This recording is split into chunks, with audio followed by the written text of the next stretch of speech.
গণভোট যেটাকে বললাম রেফারেন্ডাম আমাদের কনস্টিটিউশনে নাই। এটা আপনি এখন যদি রেফারেন্ডাম জোর করে করেন করতেই পারেন, বিকজ আপনি অলরেডি একটা সাইড নিয়ে নিয়েছেন। আপনার focusing only with two political parties এখন এখানে, বিএনপি অ্যান্ড জামাত।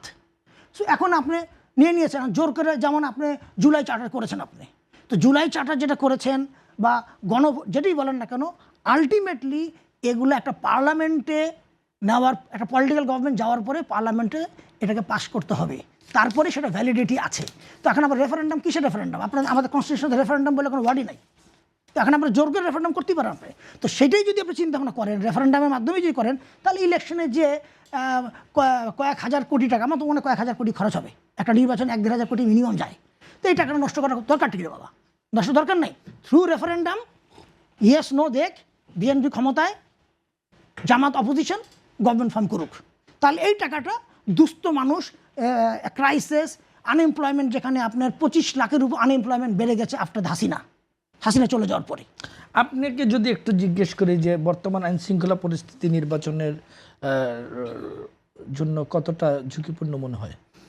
দেখেন, প্রথমত হলো আইন শৃঙ্খলা আমাদের দেশে এখন নাই। আপনি বলতে পারেন আইন শৃঙ্খলা নাই, এখন দেশ চালাচ্ছে জনগণ। জনগণ মানে হলো আমাদের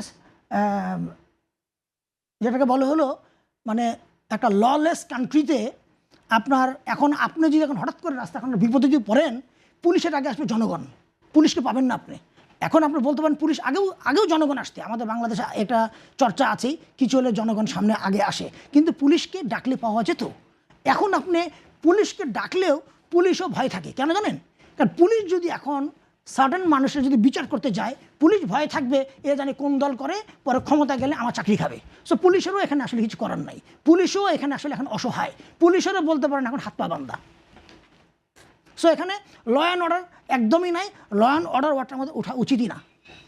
এই কান্ট্রি চলছে উইদাউট ল অ্যান্ড অর্ডার।